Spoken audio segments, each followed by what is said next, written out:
Welcome to யாவரும் கேளீர். நான் உங்கள் பத்ரி பேசுகிறேன். இன்னைக்கு நம்ம இந்தியன் 2 பற்றிய பல்வேறு தகவல்கள், இந்தியன் 2 உடைய வேர்ல்டு வைடு ரிலீஸ், அதே மாதிரி இந்தியன் 2 படத்துடைய ட்ரெய்லர், அதே மாதிரி கல்கி படத்துடைய கதை, அதில் உலகநாயகன் கமல்ஹாசன் அவர்களுடைய கேரக்டர்.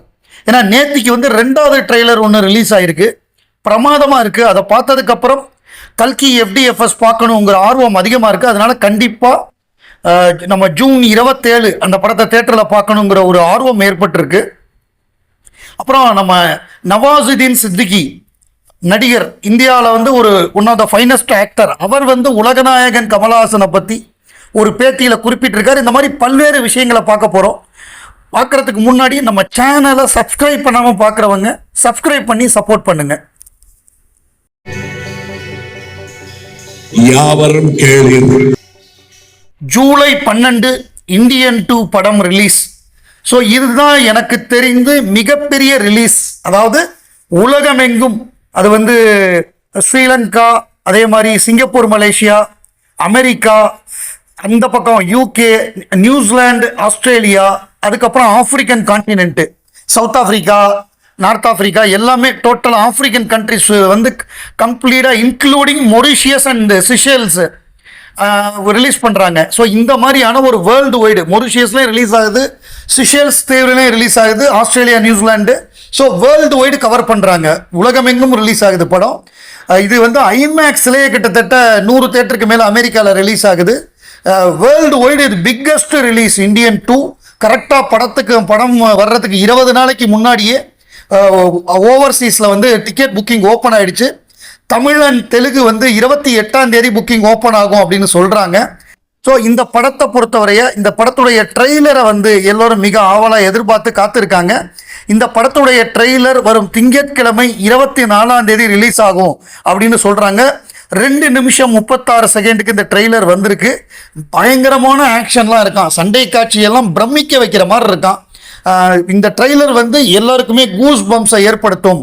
ஆஃப்டர் இந்த ட்ரெய்லர் வந்ததுக்கு அப்புறமாக இன்னும் இந்த படத்துடைய எதிர்பார்ப்பு அதிகமாகும். அதே நேரத்தில் இந்தியன் 2 உடைய ப்ரீ ரிலீஸ் ஈவெண்ட்டு அவங்க பிரமாதமாக பிளான் பண்ணுறாங்க. Hyderabad Indian 2 Hyderabad pre release function June 30th வச்சுருக்காங்க. 25th மும்பையில் ப்ரீ ரிலீஸ் ஈவெண்ட் வச்சுருக்காங்க. அதில் Telugu and Hindi trailer release ஆகும் அப்படின்னு சொல்கிறாங்க. தமிழை பொறுத்தவரைய திங்கட்கிழமை 24ஆம் தேதி அந்த படத்துடைய ட்ரெய்லர் ரிலீஸ் ஆகும் அப்படின்னு சொல்கிறாங்க. இது ஒரு மிகப்பெரிய ஒரு விஷயமா இருக்குது. அதே நேரம் உலகநாயகன் கமல்ஹாசன் இந்த படத்தை எங்கே பார்ப்பார் அப்படின்னு பார்த்தோம்னா, நாட்கள் கம்மியாக தானே இருக்குது. அவர் எப்படிப்பா மலேசியா போகிறாரு அப்படின்னு பார்த்தா, அவர் மலேசியாவில் ப்ரீமியர் பார்க்குறாரு 12ஆம் தேதி ஐமேக்ஸ் தேட்டரில். மலேசியாவில் இருக்கக்கூடிய ஐமேக்ஸ் ப்ரீமியர், அங்கே 3 டாட் மூவிஸ் தான் ரிலீஸ் பண்ணுறாங்க. உலகநாயகன் கமல்ஹாசன் அந்த ப்ரீமியரில் கலந்துக்கிறாரு. ஸோ அவர் மலேசியாவில் இந்தியன் 2 படத்தை பார்க்குறாரு. 12/7/2024 அன்று மலேசியாவில் படம் பார்க்குறாருங்கிறது ஒரு மகிழ்ச்சியான விஷயம். So Indian 2 world wide release. 24th அன்னைக்கு ட்ரெய்லரு, ஹைதராபாத்தில் ஒரு ப்ரீ ரிலீஸ் ஈவெண்ட் இருக்குது, மும்பையில் ப்ரீ ரிலீஸ் ஈவெண்ட் இருக்குது, சென்னையிலையும் ப்ரீ ரிலீஸ் ஈவெண்ட், அது ஆடியோ லான்ச் வச்சாச்சு. அதை தவிர நம்ம இதில் IPL போய் இந்த படத்தை பற்றி பேசியாச்சு. மிகப்பெரிய அளவு முன்னாடியே 21 நாளைக்கு முன்னாடியே டிக்கெட்ஸ் ரிசர்வேஷன் ஆரம்பிச்சாச்சு உலகமெங்கும். ஸோ அப்படிங்கிறப்ப இது ஒரு பிக்கஸ்ட் ரிலீஸ், இந்த வருஷத்துடைய மிகப்பெரிய ரிலீஸாக இந்தியன் 2 இருக்கும். இந்தியன் 2 பொறுத்தவரைய நெட்ஃப்ளிக்ஸ் தான் இதை டிஜிட்டல் வாங்கியிருக்காங்க. சேட்டலைட்டை பொறுத்தவரைய கலைஞர் டிவியில் வெகு விரைவில் அந்த ஆடியோ லான்ச் ஒளிபரப்பாகும். ஸோ அதற்கான டேட்டு இப்போ அறிவிச்சிருவாங்க. இப்போ எல்லாருமே அந்த ட்ரெய்லரை தான் ஆவலோடு எதிர்நோக்கி காத்திருக்காங்க. Vyjayanthi network YouTube channel, Vyjayanthi மூவிஸோட யூடியூப் சேனலு, அதில் கல்கி 2898 AD உடைய மும்பை ப்ரீ ரிலீஸ் ஈவெண்ட்டை அதில் லைவாக போட்டாங்க. அதில் அந்த படத்துடைய டைரக்டர் நாக் அஸ்வின் பேசினார். அவர் பேசினதுக்கு அப்புறம் தான் இந்த படத்துடைய கதையே நமக்கு புரியுது, உலகநாயகனுடைய கேரக்டர் என்ன அப்படின்னு புரியுது. இது கற்பனையான கதை, அதாவது கற்பனையான ஒரு கதை. இது எதுவுமே இது கிடையாது, இப்போ கரண்ட் வேர்ல்டு கிடையாது, அது ஒரு யூட்டோப்பியன் வேர்ல்டு. அதில் என்ன ஒரு விசேஷம்னா, இது வந்து ஒரு சைஃபை, அதில் வந்து மித்தாலஜிக்கல் சைஃபை த்ரில்லர்னு இதை சொல்லலாம். மித்தாலஜினா ராமாயணம் மகாபாரதம் மாதிரியான புராணங்கள், சயின்டிஃபிக் ஃபிக்ஷன்னா சயின்ஸ் ஃபிக்ஷன்னா நமக்கு தெரியும். லேட்டஸ்ட்டாக இருக்கக்கூடிய அந்த மாதிரி படம் சயின்ஸை அடிப்படையாக கொண்டு அந்த மாதிரி இருக்கும். இதில் என்னன்னா கற்பனையான நகரங்கள். காஷின்னு ஒரு நகரம், இப்போ இருக்கக்கூடிய காசி கிடையாது, இது காஷி, KWSHI. 3 நகரங்கள். காஷின்னு ஒரு ஊர் இருக்கு, அப்புறம் அதுக்கு மேலே காம்ப்ளெக்ஸ் அப்படின்னு ஒரு ஊர் இருக்கு, அப்புறம் ஷம்பாலான்னு ஒரு ஊர் இருக்கு. இந்த 3 உலகங்களுக்குள்ள நடக்கக்கூடிய கதை தான் இந்த கல்கி. கல்கிங்கிறது ஒரு அவதாரம், விஷ்ணுவுடைய கடைசி அவதாரம் அப்படிங்கிறது நம்ம எல்லாருக்குமே தெரியும். அது மித்தாலஜி. இந்த காஷிங்கிற ஊர்ல தான் பிரபாஸ், அமிதாப் பச்சன், தீபிகா படுகோன், இவங்க சோபனா, இவங்க எல்லாருமே இருக்காங்க. இந்த காஷிங்கிறது தான் அந்த உலகத்திலேயே கடைசி நகரம். மற்ற எல்லா ஊரும் அழிஞ்சு போயிடுது, இந்த காஷி மட்டும்தான் இருக்கு. அது ரொம்ப வறட்சியான ஒரு பாவர்ட்டி நிறைந்த, எல்லாரும் கடுமையாக அந்த பவுண்டி மாதிரி அடிதடி வேலை பண்ணிக்கிட்டு இருக்கக்கூடிய பிரபாஸ் அப்படி இருக்காரு. அந்த மாதிரி ஊர். இவங்க எல்லாருக்குமே என்ன ஆசைன்னா, அந்த மேலே இருக்கக்கூடிய அந்த இது பிரமிடு மாதிரி இருக்கும், ரிவர்ஸாக வச்ச மாதிரி இருக்கும், அந்த உலகத்துக்கு போகணும். அதாவது அது காம்ப்ளெக்ஸ்னு பேர். அந்த காம்ப்ளெக்ஸுக்கு போகணுன்னு தான் ஆசை. ஏன்னா காம்ப்ளெக்ஸ் தான் சொர்க்கம் மாதிரி இருக்கு. அங்கே எல்லாமே இருக்கு, காடு இருக்கு, நீர் இருக்கு, அனிமல்ஸ் இருக்கு, எல்லா வசதியும் இருக்கு, உணவு இருக்கு, எல்லாமே அங்கே போகணும்னு ஆசைப்படுறாங்க. அப்புறம் ஷம்பாலான்னு ஒரு இது உலகம் இருக்கு. அந்த ஷம்பாலால ரெஃப்யூஜிஸும் அதே மாதிரி போராளிகளும் அங்கே தான் இருக்காங்க. போத் ரெஃப்யூஜிஸ் அண்டு இந்த போராளிகள்லாம் இருப்பாங்கல்ல, அவங்கெல்லாம் ஷம்பாலால இருக்காங்க. இந்த 3 உலகங்களுக்குள்ள நடக்கக்கூடிய கதை தான் இந்த கல்கி. இதில் பிரபாஸ்லாம் வந்து காஷியில் இருக்காரு. இந்த காம்ப்ளெக்ஸில் தான் உலகநாயகன் கமலஹாசன் இருக்காரு. அவருடைய கேரக்டர் பேர் சுப்ரீம் யஷ்கின். அந்த சுப்ரீம் யஷ்கினை தான் அவங்க கடவுளாக நினைக்கிறாங்க. ஒரே கடவுள், ஏகி பகவான் சுப்ரீம் யஷ்கின் அப்படிங்கிறாங்க. அந்த ஒரு செகண்ட் தான் நேற்று அந்த செகண்ட் ட்ரெய்லரில் வந்தார். ஒட்டு மொத்தமாக எல்லாரையும் தூக்கி சாப்பிட்டு போயிட்டாரு. முதல் ட்ரெய்லர்லேயும் ஒரு நிமிஷம் தான் வந்தார், அது ஒரு செகண்ட் தான் வந்தார், தூக்கி சாப்பிட்டாரு.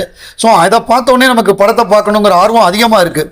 இந்த 3 உலகங்கள், அதாவது ஒரு வறுமையில் இருக்கக்கூடிய காஷி, சொர்க்கமாக இருக்கக்கூடிய காம்ப்ளெக்ஸு, போராளிகளும் அகதிகளும் நிறைந்த ஷம்பாலா, இந்த 3 உலகங்கள் ப்ளஸ் இதில் வந்து இந்த கல்கிங்கிற அவதாரம் ப்ளஸ் இதில் சயின்ஸு சேர்றப்ப இது என்னவா வருதுங்கிறத நாகாஸ்வின் பிரமாதப்படுத்தியிருக்காரு.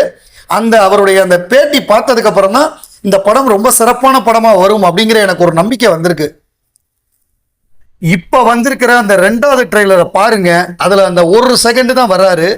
உலகநாயகன் கமல்ஹாசனுடைய தோற்றம், அவருடைய பாத்திர படைப்பு, அவருடைய நடிப்பு, அவருக்கு போட்டிருக்கிற அந்த மேக்கப் எல்லாம் பார்த்தா மிரட்டலாக இருக்குது. தூக்கி சாப்பிட்டார் எல்லாரையும். அவசியம் அந்த ட்ரெய்லரை போய் பாருங்க, யூடியூப்ல இருக்கு. அதில் வரக்கூடிய டைலாகு பகவான் ஏக் ஹி சுப்ரீம் யஷ்கின் அப்படிங்கிறாங்க.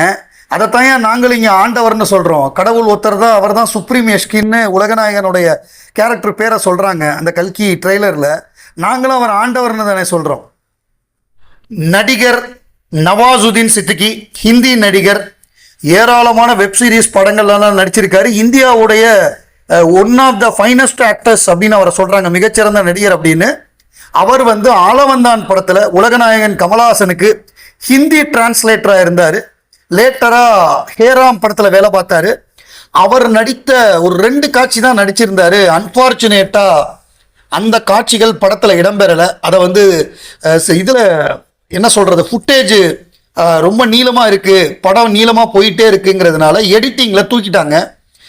அதை அவருக்கு கமல் சார் முன்னாடியே சொல்லிட்டாரு, அப்பா உன் சீன் இல்லைப்பா, நீ வந்து ரொம்ப ஹாப்பியாக ப்ரீமியருக்கு வந்துடாதங்கிறத அவருக்கு சொல்லப்பட்டிருக்கு. அவரும் வருத்தப்பட்டு போயிட்டார், கமல் சாரோட நம்மளால் நடிக்க முடியலேன்னு. இப்போ அவருடைய படம் வந்து ஜூன் 28 ZEE5 வரப்போகுது. அந்த படத்துடைய ப்ரமோஷனுக்காக பேட்டி கொடுத்தாரு.